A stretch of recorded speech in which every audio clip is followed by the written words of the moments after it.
the IMF extended a low fund facility, has approved a fund to assist Sri Lanka at this time of this terrible economic crisis.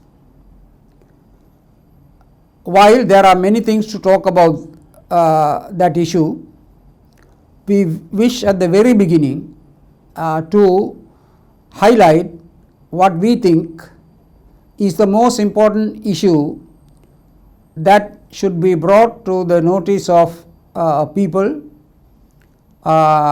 on this matter.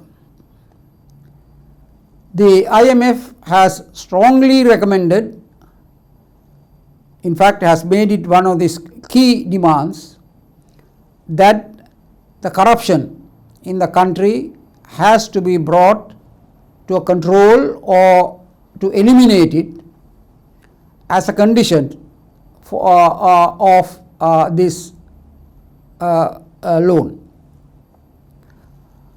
That is quite understandable, because otherwise this money will also land where other monies have landed in the past, to benefit more some individuals rather than the country.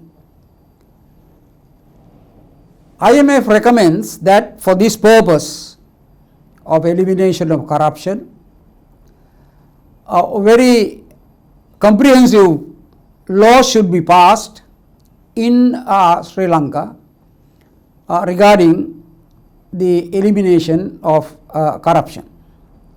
However, at the very start, we wish to highlight that the IMF approach is wholly inadequate to deal with its objective of elimination of corruption in Sri Lanka. Sometimes the experts from Western countries may think that once a law is passed, it will get automatically implemented.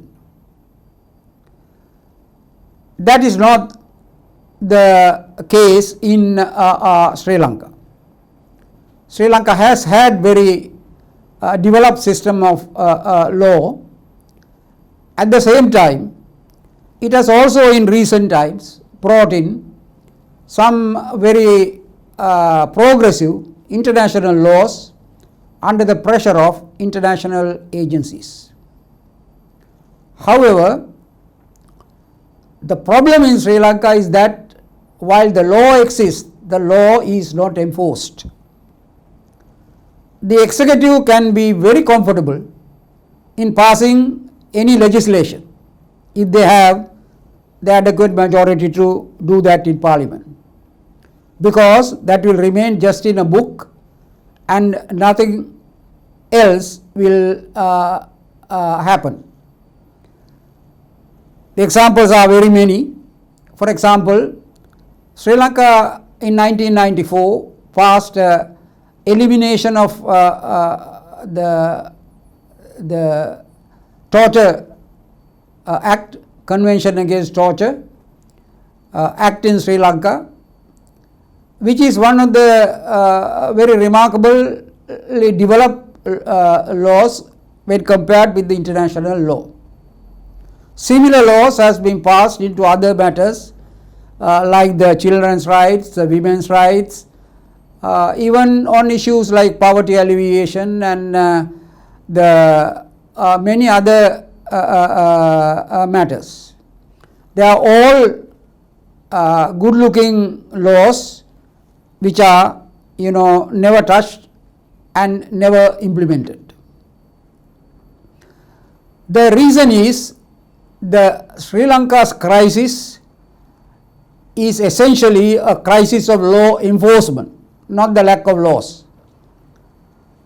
The law enforcement is understood more like use of violence and direct punishments rather than the enforcement of law through a proper system of a functioning policing system. A policing system has been seriously criticized even by the Supreme Court. Even in a very recent case, the Supreme Court said that Sri Lankan police have ceased to be a professional force. It was referring to a case of extrajudicial killing, and the court noted that it's a very frequent practice, despite of many of reminders by even the Supreme Court. The police authorities, including the IGP, has done almost nothing to improve this situation. In fact, the situation is deteriorating. If you ask the police, unofficially they will say this is not due to their fault.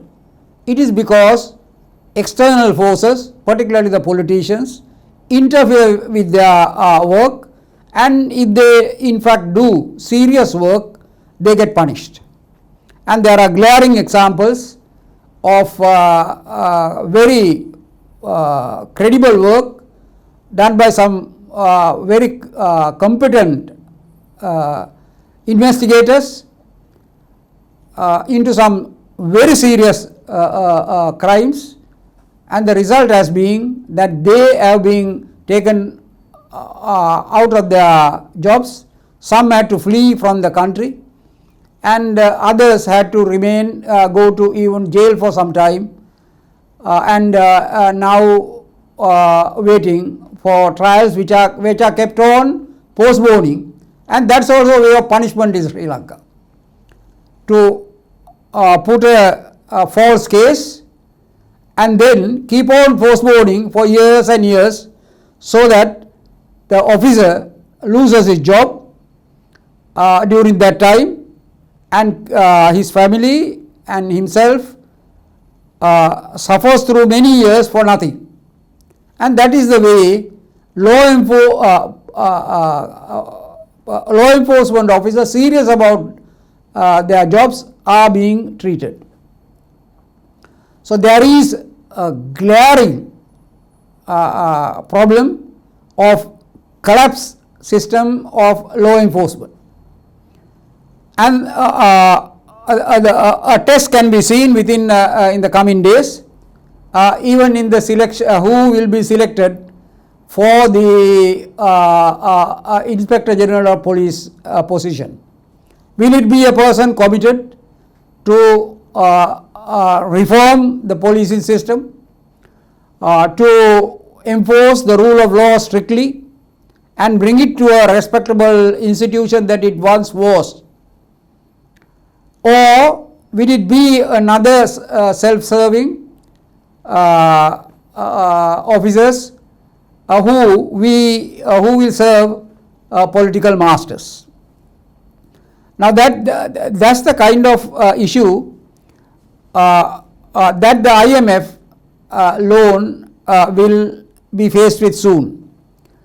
It is not only the policing that is there's a problem, and other law enforcement agencies, for example, like the bribery and the Commission Against Bribery and Corruption, it is faced with the same problem. In countries where there is a successful law enforcement regarding corruption, one of the first steps is to eliminate all police officers from the investigative functions in the Commission.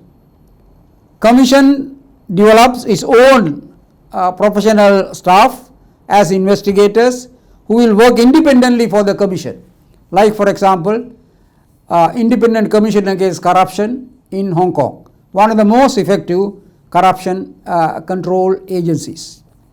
Now, will the government, will the executive be willing to enforce that kind of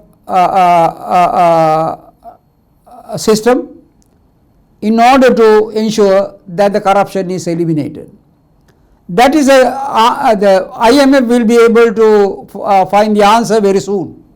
It is time for the people, the parliament, and also the IMF itself to examine this question now itself.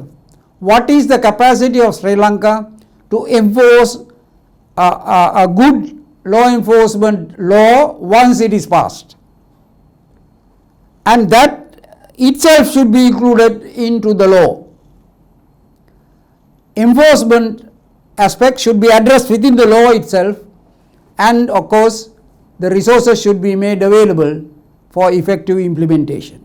Otherwise, very soon it will be discovered that the recommendations that were given by the IMF on this occasion has not borne any fruit, in the same way that earlier pronouncement about corruption elimination have also borne no fruit.